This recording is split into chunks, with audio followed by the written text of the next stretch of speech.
"Please, I beg you, just let me pass," Eleanor whispered, her voice barely audible over the jeering crowd that had gathered in the heart of Mayfair.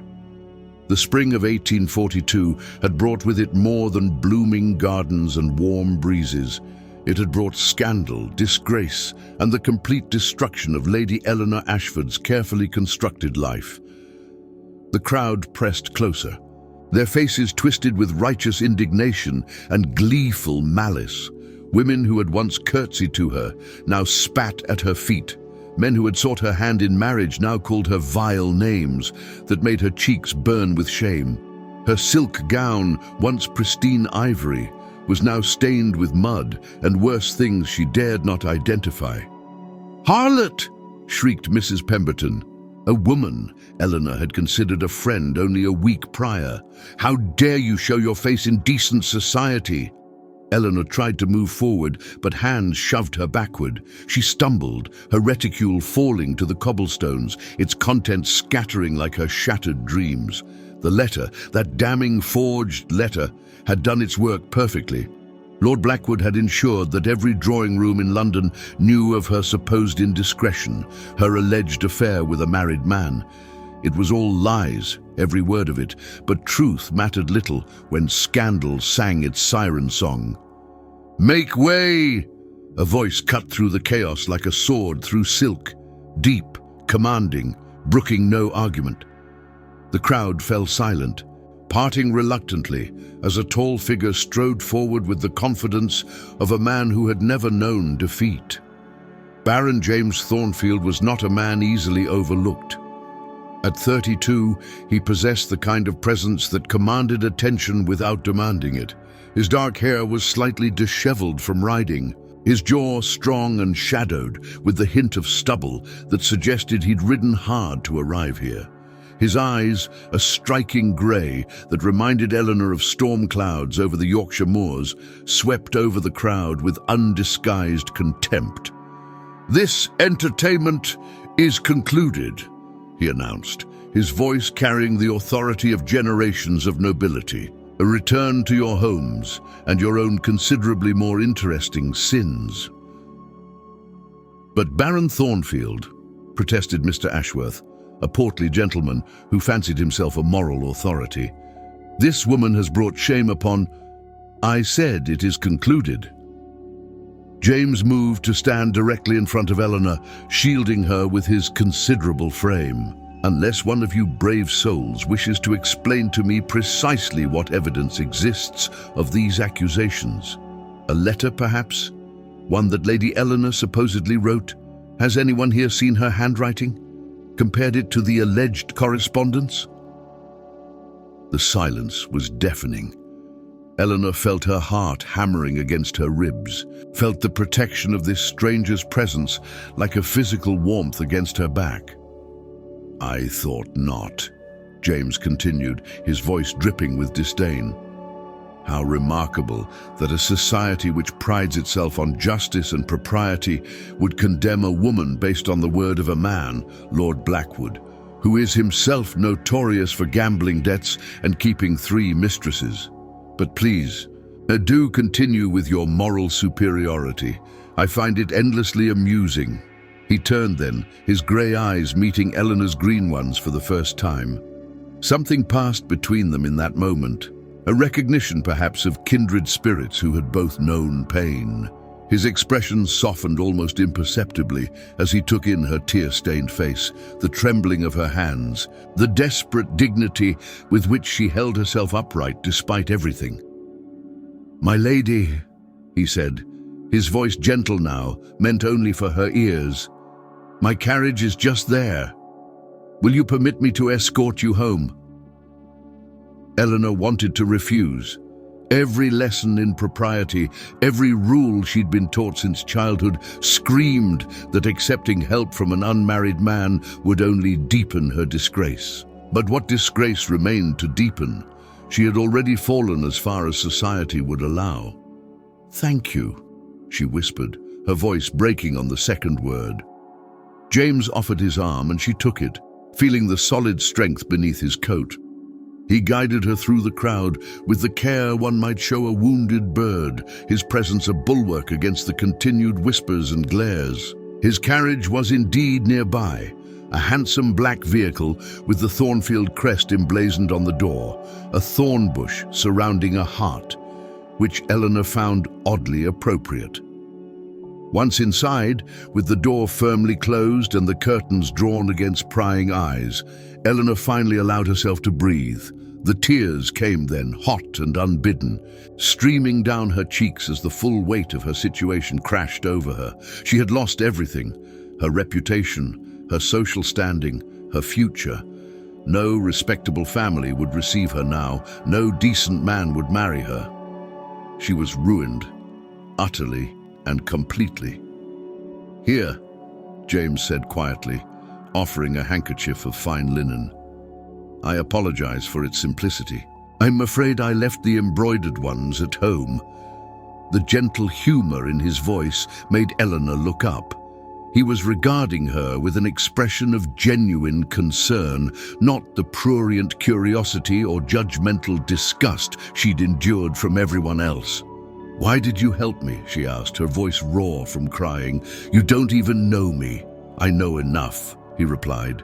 "I know that Lord Blackwood is a vindictive snake who destroys anyone who refuses him. I know that 3 months ago you rejected his proposal of marriage in front of half the ton. And I know that this sudden scandal is remarkably convenient timing for a man who doesn't handle rejection well." Eleanor stared at him. "You knew it was false from the beginning?" "My dear Lady Eleanor, I've known Blackwood since we were boys at Eton. Cruelty and revenge are as natural to him as breathing. When I heard of these accusations against you, I knew immediately they were fabricated." He leaned forward slightly, his grey eyes intense. "The question is not whether the charges are false, they are. The question is how we prove it and restore your honor." "We," Eleanor repeated, and hardly daring to hope. "Sir, you've already done more than anyone could expect. You cannot tie yourself to my disgrace." "Cannot?" One dark eyebrow rose. "Lady Eleanor, I'm a baron with more money than I know what to do with, no wife to object to my choices, and a considerable amount of influence in circles that matter. What I can or cannot do is entirely my decision." He sat back, his expression thoughtful. "Besides, I have my own reasons for despising Blackwood. Helping you would be, shall we say, mutually beneficial." The carriage rolled through London streets, the sounds of the city muffled by the heavy curtains. Eleanor clutched the handkerchief, her mind racing. This man, this stranger, was offering her something no one else had: belief in her innocence and the will to fight for her vindication. "What would you require of me?" she asked carefully, years of navigating society's treacherous waters, making her cautious even in desperation. "The truth," James said simply. "Tell me everything. How did this begin? What exactly did Blackwood do? And most importantly, where might we find proof of his deception?" Eleanor took a shaky breath and began. She told him of Lord Blackwood's pursuit, which had begun charmingly enough at a ball in January. How his attentions had grown more persistent, more possessive, until they crossed the line into something uncomfortable. She described the evening of his proposal, how he'd cornered her in her father's library, how his charm had evaporated when she'd refused him. "He said I would regret it," Eleanor whispered, remembering the cold fury in Blackwood's eyes. "He said no one refuses him without consequences. I thought he meant social snubbing, perhaps spreading gossip. I never imagined he would forge an entire correspondence." "The letters," James mused. "Where are they now? Who has seen them?" Blackwood claimed to have discovered them among his cousin's effects, Lord Hartley, a married man, the implication being that Lord Hartley and I were engaged in an illicit affair before his recent death. The letters are supposedly in Blackwood's possession, though he's shown them to several influential society matrons who've spread the tale to everyone they know. Convenient that Lord Hartley cannot defend himself or confirm the truth, James observed darkly. And even more convenient that Blackwood happens to possess these damning letters. Tell me, did you know Lord Hartley well? Barely at all. We'd been introduced perhaps twice at social functions. He was a kind man, devoted to his wife from what I observed. Eleanor's voice hardened. Using his death in this way, it's monstrous. Yes, James agreed. Blackwood has outdone himself in villainy this time. The carriage began to slow, and he glanced out the window. We're approaching your family's townhouse. Before you go, I need to know, will your family stand with you? Eleanor's expression crumbled. My father believes the accusations.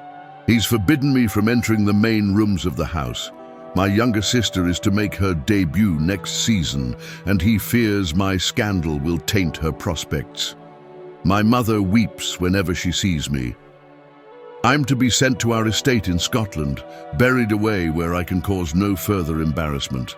Scotland, James repeated, his jaw tightening. When? Tomorrow. The trunks are already packed. For a long moment, James said nothing. Then, decisively, no. You won't be going to Scotland, not tomorrow, not ever, unless you choose it freely with your honor restored. He reached into his coat and withdrew a card. This is the address of my sister's townhouse, Lady Charlotte Thornfield. She's widowed, respectable, and fiercely independent. I'll send word to her tonight. Tomorrow morning, you'll go to her and she'll provide you with refuge while we work to expose Blackwood's lies. I cannot impose upon your sister. You can, and you will. Charlotte would never forgive me if I allowed a woman in need to be exiled to Scotland while a blackguard celebrated his successful character assassination. James pressed the card into Eleanor's hand. Trust me, Lady Eleanor. I know this seems impossible, but I've faced impossible before and won. We'll face this together. The carriage stopped, and through the window, Eleanor could see her family's house, its windows dark and unwelcoming. The home she'd grown up in now felt like a prison. Why are you doing this? She asked again, needing to understand this man's motives. Truly, why risk your own reputation for mine? James was quiet for a moment, his gaze distant. 5 years ago, my youngest sister, not Charlotte but Rebecca, was caught in a similar scandal. False accusations, forged evidence, a man seeking revenge. Our family rallied around her, fought for her, but the damage was done. She never recovered from the shame of it. She took her own life 2 years ago. His voice was steady but filled with old pain. I wasn't able to save her. Perhaps I can save you. Eleanor felt tears sting her eyes again, but these were different. Tears of gratitude, of unexpected connection. I'm so sorry. As am I.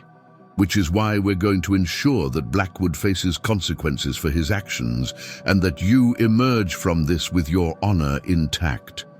He opened the carriage door and stepped out, then offered his hand to help her descend.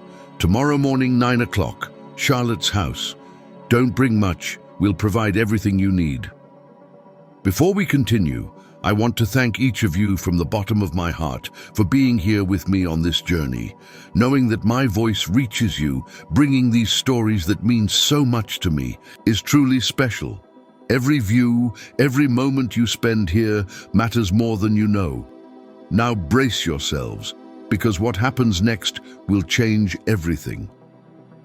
Eleanor spent that night in her childhood bedroom, staring at the ceiling, replaying every moment of the day. The humiliation in the street, the stranger who'd become her champion, the impossible offer of help. As dawn broke over London, she made her decision. She would not go to Scotland, she would fight. At 8:30, she slipped out of the house through the servants' entrance, carrying only a small bag with a few essential items. The morning was crisp and clear, the city just beginning to wake. She hired a hackney cab with the few coins she had remaining and gave the driver the address from Baron Thornfield's card. Lady Charlotte Thornfield's townhouse was elegant but understated, located in a respectable but not ostentatious part of London. When Eleanor knocked, the door was opened almost immediately by a woman in her late 30s with kind eyes and greying auburn hair swept into a practical style.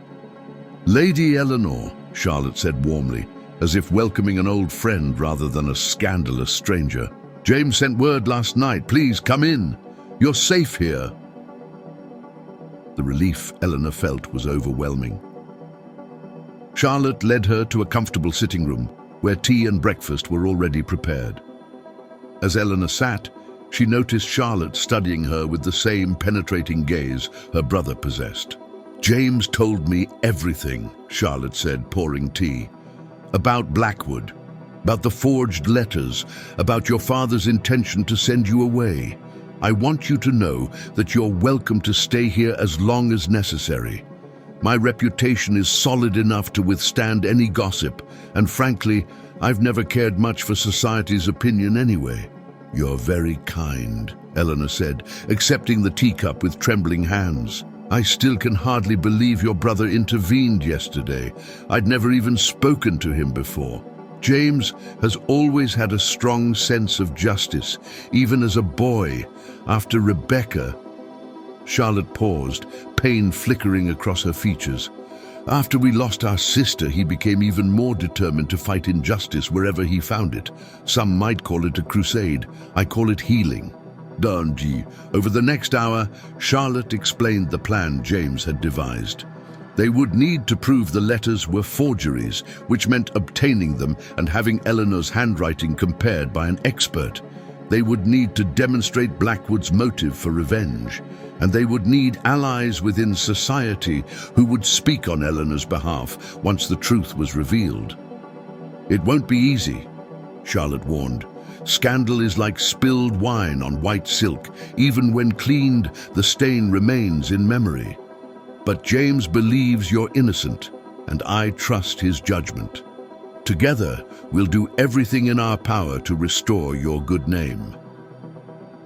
James arrived that afternoon, bringing with him a lawyer named Mr. Whitmore and a handwriting expert, Mr. Davies.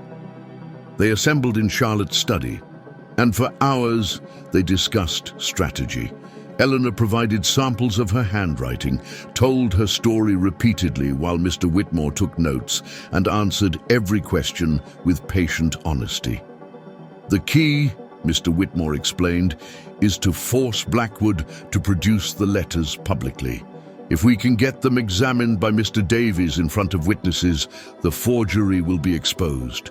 But Blackwood won't surrender them easily. He knows they're his only evidence." "Then we'll have to be clever," James said, pacing the room like a caged lion. "We need to create a situation where refusing to produce the letters would be more damaging to his reputation than showing them." "A lawsuit," Charlotte suggested. "What if Eleanor sued Blackwood for defamation? He'd be forced to prove his claims in court." James stopped pacing, his eyes lighting with interest.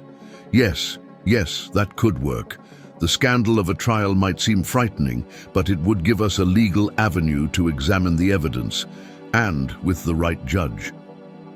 Over the following days, the plan took shape. Mr. Whitmore filed a defamation lawsuit against Lord Blackwood, demanding substantial damages and a public apology. The announcement sent shockwaves through London society. Never before had a ruined lady fought back against her accuser. Most simply accepted their fate and disappeared into obscurity.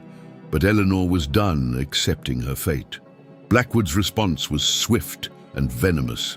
He published a statement in the Times, claiming that Lady Eleanor was so desperate to salvage her reputation that she would resort to baseless litigation. He insisted the letters proved her guilt, and that he possessed multiple witnesses who could attest to her improper behavior. "Let him bluster," James said when they read the statement together. "The more confident he appears, the harder he'll fall when the truth emerges." During those intense days of preparation, Eleanor found herself spending considerable time with James. He visited Charlotte's house daily, sometimes bringing legal documents, sometimes simply checking on Eleanor's well-being. They would talk for hours, about the case certainly, but also about other things. Books they'd read, places they'd traveled, dreams they'd harbored. Eleanor discovered that James was far more than the stern baron who'd rescued her in the street. He was intelligent and well-read, with a dry wit that could make her laugh even in her darkest moments. He'd traveled extensively through Europe, spoke 3 languages, and had a passion for architecture that manifested in sketches he carried in his pocket. "I wanted to be an architect," he admitted one evening as they sat in Charlotte's garden, watching the sunset paint the sky in shades of amber and rose. But it wasn't considered appropriate for a baron to pursue such a profession. "So I design buildings no one will ever see and manage estates I care little about." "That's terribly sad," Eleanor said softly, "to have a passion you cannot pursue." "We all have our constraints," James replied, his grey eyes meeting hers. "You, for instance, are clearly intelligent and curious, yet society expects you to marry well and produce heirs while pretending your mind doesn't exist." Eleanor laughed, startled by his perception. "My governess used to scold me for reading philosophy instead of practicing my watercolors. She said no man wanted a wife who could debate Kant." "Then most men are fools," James said simply.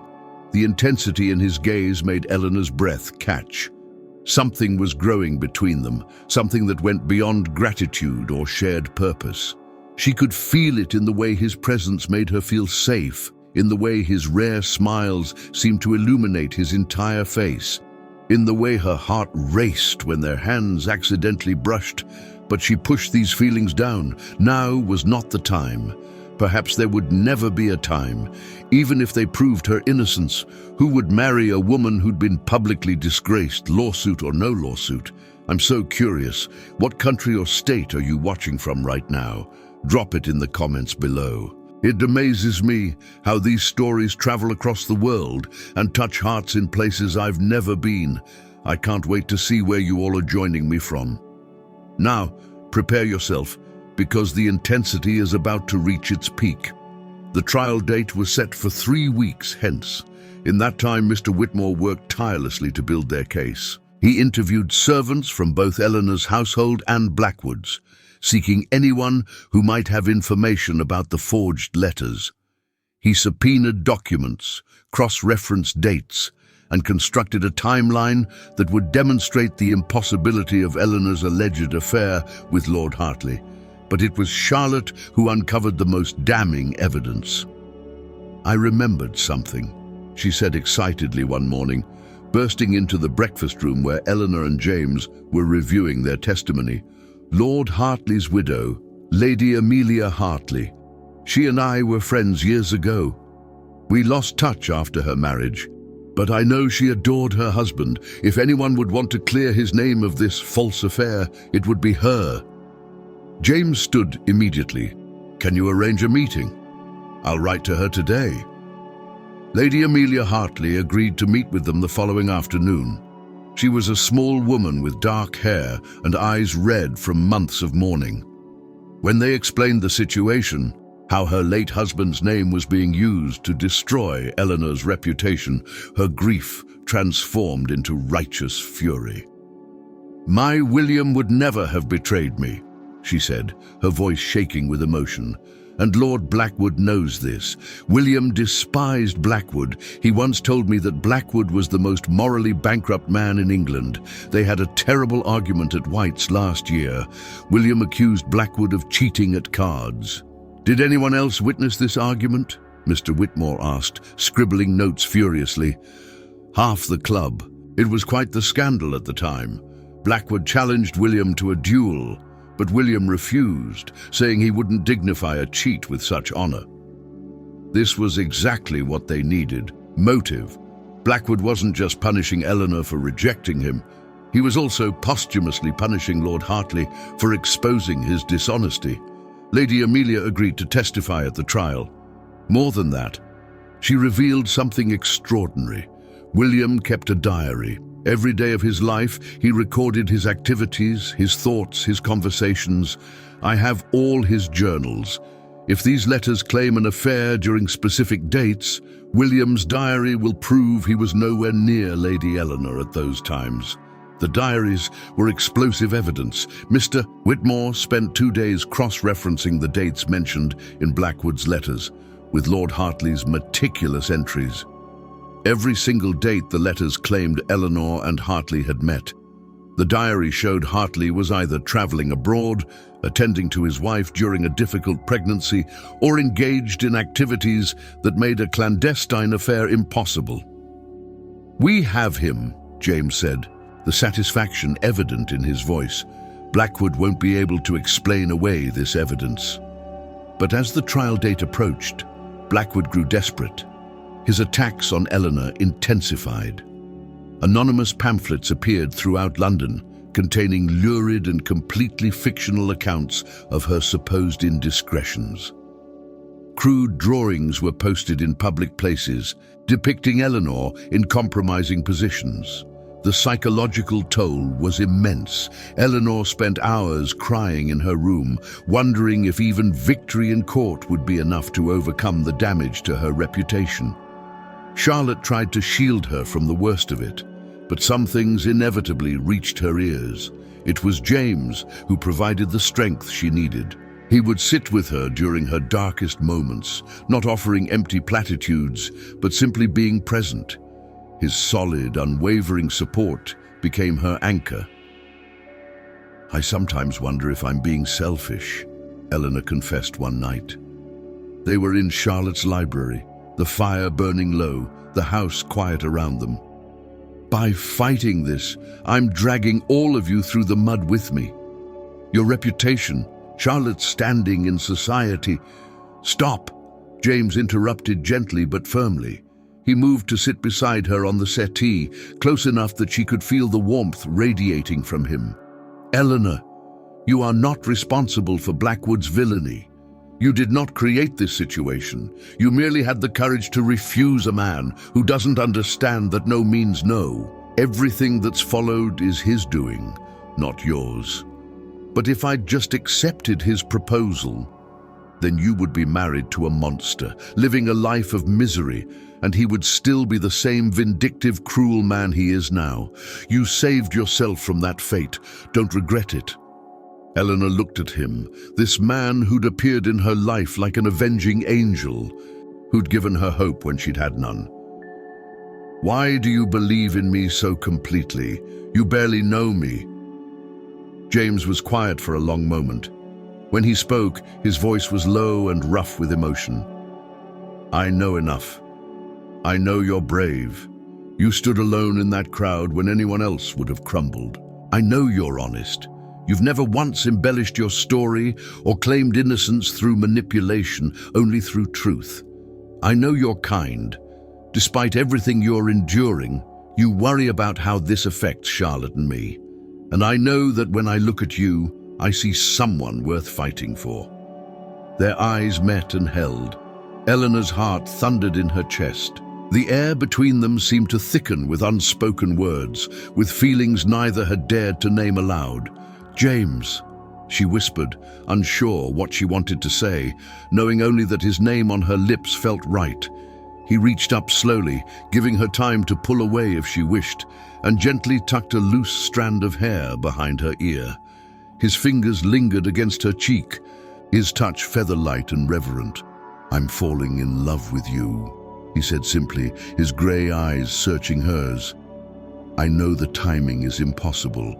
I know you have every reason to focus only on the trial and your vindication. But I need you to know that whatever happens, however this ends, my feelings for you are real. You're not alone in this fight, Eleanor. You'll never be alone again." Tears spilled down Eleanor's cheeks, but for once they were tears of joy mixed with sorrow. Joy that this incredible man loved her. Sorrow that their love had been born in such darkness that society would view any relationship between them as tainted by scandal. "I love you too," she confessed, the words tumbling out before she could stop them. I think I began falling for you the moment you stepped between me and that mob, but I've been too afraid to admit it, even to myself. How can I ask you to tie yourself to my ruined reputation? You're not asking. I'm choosing, and your reputation will not remain ruined. James took her hand in both of his, holding it as if it were something precious. After the trial, after we've exposed Blackwood and proven your innocence, I'm going to court you properly. I'm going to show all of London that Lady Eleanor Ashford is worthy of respect and admiration.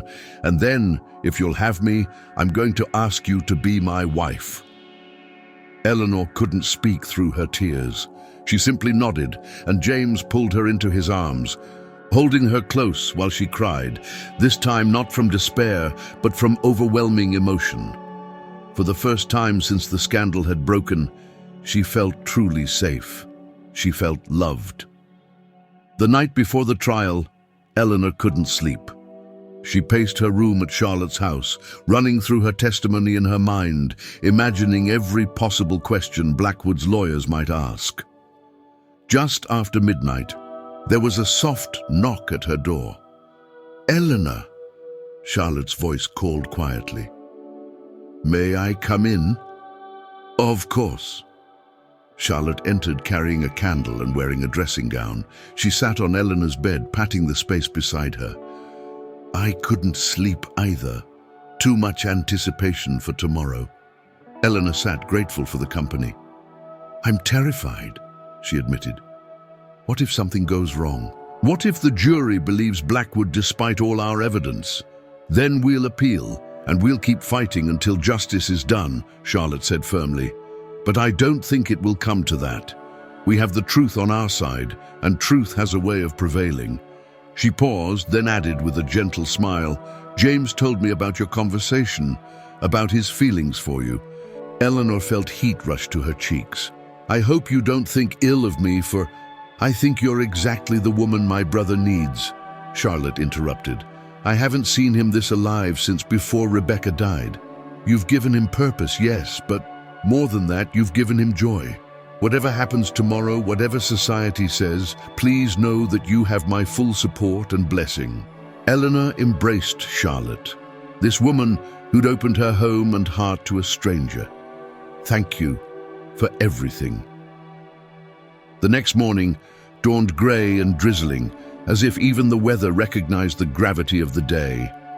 Eleanor dressed carefully in a gown of deep blue, not the virginal white that might seem defensive, nor the stark black of mourning, but something that conveyed dignity and strength. Charlotte helped arrange her hair in a simple but elegant style. James arrived early, looking handsome and severe in his courtroom attire. His eyes met Eleanor's across the room, and he gave her a small, reassuring nod. "We can do this," that nod seemed to say, "together." The courtroom was packed when they arrived. It seemed all of London society had turned out to witness the spectacle. Eleanor kept her head high as she walked to her seat beside Mr. Whitmore, ignoring the whispers and stares. James sat directly behind her, close enough that she could feel his presence like a physical support. Lord Blackwood sat across the aisle with his legal team, looking supremely confident. He was handsome in a cold, aristocratic way, with fair hair and sharp features. When his eyes met Eleanor's, he smiled, a cruel, triumphant expression that made her stomach turn. The judge entered, and the trial began. Mr. Whitmore's opening statement was masterful. He painted a picture of a woman scorned, not by her own actions, but by a vengeful man's lies. He promised to prove that the letters were forgeries, that Lord Hartley's diary would provide an alibi for every alleged meeting, and that Lord Blackwood had both motive and opportunity to create this elaborate deception. Blackwood's lawyer, Mr. Sterling, countered with inflammatory rhetoric about the sanctity of reputation and the importance of moral standards. He assured the jury that the letters were genuine and that Lady Eleanor was simply attempting to lie her way out of well-deserved disgrace. Then came the testimony. Eleanor took the stand first. her hands trembling despite her determination to appear calm. Mr. Whitmore guided her through her story, how Blackwood had pursued her, how she'd rejected his proposal, how the scandal had erupted weeks later with perfect timing to destroy her upcoming season and her sister's debut. "Lady Eleanor," Mr. Whitmore said gently, "did you ever have an inappropriate relationship with Lord Hartley?" "No," Eleanor said clearly, her voice carrying through the courtroom. "I barely knew Lord Hartley. We were introduced twice, both times in public settings with dozens of witnesses. I exchanged perhaps 10 words with him in total." Then came the cross-examination. Mr. Sterling was merciless, twisting her words, suggesting that her rejection of Blackwood proved her guilty conscience, implying that a virtuous woman would have simply accepted her disgrace quietly rather than fighting back. "Isn't it true, Lady Eleanor," Sterling said with mock sympathy, "that you're only pursuing this lawsuit because Baron Thornfield has convinced you it's your last chance at maintaining any social standing? That without his support and his sister's protection, you would have slunk away to Scotland in shame?" "It's true that Baron Thornfield and Lady Charlotte have been extraordinarily kind to me," Eleanor replied steadily. "But I'm pursuing this lawsuit because the accusations against me are false, and I will not allow Lord Blackwood to destroy my life with lies."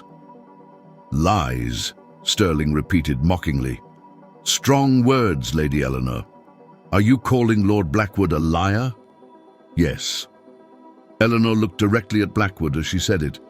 "I am calling him a liar, a forger, and a man so consumed with petty revenge that he would drag a dead man's name through the mud to satisfy his wounded pride." Gasps echoed through the courtroom. Sterling looked momentarily stunned by her boldness. Blackwood's face reddened with rage. The afternoon brought Lady Amelia Hartley to the stand. She was dignified in her widow's weeds, her voice steady as she testified about her husband's character and his contempt for Blackwood. "My husband kept detailed diaries," she explained. "Every day he recorded where he went, whom he saw, what he did. I have brought every journal from the past 3 years." She gestured to a stack of leather-bound books on the evidence table. "According to the dates on Lord Blackwood's supposed letters, my husband and Lady Eleanor were conducting an affair throughout the winter of last year. But William's diaries prove he was in Italy for 2 of those months, attending to his elderly mother. He was never anywhere near Lady Eleanor." Mr. Whitmore entered the diaries into evidence, and Mr. Davies, the handwriting expert, was called to testify. He'd spent days examining both the forged letters and samples of Eleanor's genuine handwriting. "The letters attributed to Lady Eleanor are crude forgeries," Davies stated definitively. "Whoever created them attempted to mimic her hand, but failed to capture the subtle characteristics that make each person's writing unique. The pressure, the spacing, the formation of certain letters, all wrong. Additionally, the paper used for these letters is a type not manufactured until 6 months ago, yet the letters are supposedly from last winter." This revelation caused an uproar. The judge had to bang his gavel repeatedly to restore order. Finally, James took the stand. He testified about witnessing Eleanor's public humiliation, about investigating Blackwood's history of revenge against those who'd crossed him, about his own sister's tragic fate at the hands of false scandal. "Lord Blackwood is a man who cannot tolerate rejection or criticism," James stated, his grey eyes hard as steel. "He destroyed my sister because she refused to dance with him at a ball. He's attempting to destroy Lady Eleanor because she refused to marry him. How many more lives will he ruin before someone stops him?" When it came time for Blackwood to testify in his own defense, his confidence had visibly shaken. He insisted the letters were real, that he'd found them among his cousin Hartley's effects. But he couldn't explain the paper discrepancy or why Hartley's detailed diaries made no mention of any relationship with Eleanor. Perhaps he kept the affair secret even from his diary, Blackwood suggested weakly. A man who recorded what he ate for breakfast every day kept an affair secret from his diary? Mr. Whitmore said skeptically. My lord, where are these letters now? Do you have them with you? They're in safekeeping, Blackwood hedged. Then produce them. Let Mr. Davies examine them properly, here in front of the court. Blackwood's hesitation spoke volumes. Finally, with obvious reluctance, he gestured to his lawyer, who produced a folder containing several letters. Mr. Davies examined them with a magnifying glass, while the entire courtroom waited in breathless silence. These are forgeries, Davies announced. Absolutely no question. And more than that, they're remarkably poor forgeries. The hand that wrote these is masculine. The pressure and stroke patterns are entirely inconsistent with female handwriting. If I had to hazard a guess, I'd say Lord Blackwood wrote these letters himself. The courtroom erupted. The judge banged his gavel furiously. Blackwood was on his feet, shouting denials, but his face had gone pale as death. The jury deliberated for less than an hour. When they returned, the foreman stood and declared, "We find in favor of Lady Eleanor Ashford. Lord Blackwood's accusations are proven false and malicious. We award damages in the amount of £10,000 and strongly recommend that Lord Blackwood face criminal charges for fraud and defamation." Eleanor felt as though she might faint. James was there instantly, steadying her, his hand warm and solid on her back. Charlotte was crying tears of joy. Even Mr. Whitmore, usually stoic, was grinning broadly. The judge's final statement was scathing. He condemned Blackwood's actions, stripped him of his membership in several prestigious clubs, and recommended to the Home Secretary that Blackwood's title be examined for potential revocation given his demonstrated lack of honor. As they left the courtroom, Eleanor felt as though she were floating. People who'd sneered at her weeks ago now approached to offer congratulations and apologies. Women who'd spat at her feet now pretended they'd never doubted her innocence. Hypocrites, Charlotte muttered, but Eleanor found she couldn't be angry. She was free. Her name was cleared. Her future was her own again. That evening, James hosted a celebration dinner at his London house. It was a small gathering, just Eleanor, Charlotte, Lady Amelia, Mr. Whitmore, and a few other close friends who'd supported them throughout the ordeal. The mood was jubilant, filled with laughter and relief. But as the evening wore on and guests began to depart, James asked Eleanor to walk with him in the garden. The spring night was clear, stars brilliant overhead, the scent of roses heavy in the air. "I've been waiting for this moment," James said as they walked among the flower beds. "The moment when I could speak to you not as your champion or your friend, but as a man courting the woman he loves." He stopped walking and turned to face her, taking both her hands in his. In the moonlight, his face was serious but filled with tenderness. "Lady Eleanor Ashford, I fell in love with you the moment I saw you standing alone against that crowd, refusing to bow beneath the weight of injustice.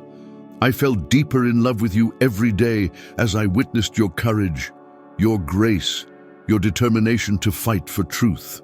You've taught me that love isn't just about protection or partnership. It's about recognizing in another person the qualities you most admire and aspire to. You make me want to be better, braver, more honorable." Eleanor's eyes filled with tears, happy tears this time, tears of a joy so profound she could hardly contain it. "I know we've only known each other a few weeks," James continued. "I know traditional courtships last much longer, but I also know that I don't want to spend another day without knowing you'll be in my life permanently. So I'm asking you now, with the stars as my witness and love as my guide, Eleanor, will you marry me? Will you let me spend the rest of my life proving that you made the right choice in trusting me?" "Yes," Eleanor breathed, the word escaping on a laugh that was half sob. Yes, James, yes, 1,000 times yes. He kissed her then, and it was everything a first kiss should be, tender and passionate, hesitant and confident, a promise and a celebration all at once. When they finally parted, both were breathless and grinning like fools. "I should warn you," Eleanor said, her arm still around his neck. "I'm quite opinionated. I'll probably argue with you about politics and philosophy and the proper way to design a building." "I'm counting on it," James replied, kissing her forehead. "I should warn you that I'm stubborn as a mule when I believe I'm right." "I've noticed," Eleanor laughed. "We're going to have spectacular arguments, and even more spectacular reconciliations." They announced their engagement the following week. Society, ever fickle, embraced it with enthusiasm. The story of the Baron who'd rescued a lady from false scandal and fallen in love with her in the process was exactly the kind of romance the ton adored. Invitations flooded in. Eleanor's father, sheepish and apologetic, appeared at Charlotte's door begging forgiveness for his lack of faith. Eleanor forgave him, though the relationship would take time to fully heal. Some wounds, she'd learned, couldn't be erased even by vindication. The wedding took place 3 months later in June in a chapel on James's country estate. It was a beautiful affair, filled with flowers and music and genuine joy. Eleanor wore a gown of ivory silk, and James looked so handsome in his formal attire that Charlotte teased him about making every other man at the wedding feel inadequate. As Eleanor walked down the aisle toward James, she reflected on how drastically her life had changed. 3 months ago, she'd been surrounded by a mob, convinced her life was over. Now, she was walking toward a future bright with promise, toward a man who'd proven that true nobility had nothing to do with titles and everything to do with character. The reception was held in James's gardens, which he'd spent weeks preparing. He'd even designed a new fountain specifically for the occasion, an architect's wedding gift to his bride. As the sun set and lanterns were lit throughout the grounds, James and Eleanor shared their first dance as husband and wife. "Happy?" James murmured as they swayed to the music. "Happier than I ever imagined possible," Eleanor replied honestly. "You gave me back my life, James. You gave me hope when I'd lost it, strength when I had none. You gave me love when I felt unlovable." "You did the same for me," James said. "I'd been sleepwalking through life, going through motions without purpose. You woke me up, Eleanor. You reminded me why fighting for justice matters, why love matters, why hope matters." They danced until the stars came out, surrounded by friends and family who celebrated not just a marriage, but a triumph of truth over lies, love over hate, courage over fear. In the years that followed, Eleanor and James built a life together that was everything they dreamed of and more. James left much of the estate management to capable stewards and finally pursued his passion for architecture. He designed hospitals and schools, buildings that served the public good. Eleanor worked alongside him, her sharp mind and fierce sense of justice making her an invaluable partner in all his endeavors. They had 4 children, 3 daughters and a son, and raised them to value truth, courage, and kindness above social standing. Charlotte lived with them for many years, a beloved aunt who spoiled her nieces and nephew shamelessly.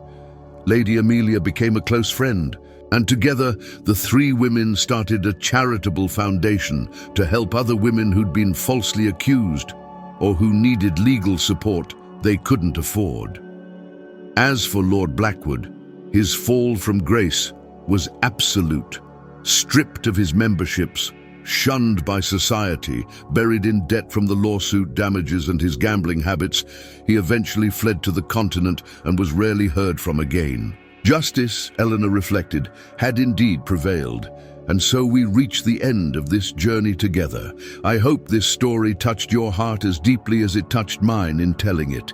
If you loved this tale of redemption, courage, and love that defies the odds, please don't forget to subscribe and hit that notification bell so you never miss the next story I have waiting for you. Leave a comment telling me which moment moved you most. I read every single one, and your words mean the world to me. Thank you for being here, for listening, for feeling these stories with me. Until our next adventure together, remember that true honor comes not from never falling, but from rising again with grace, and that love, real love, is always worth fighting for.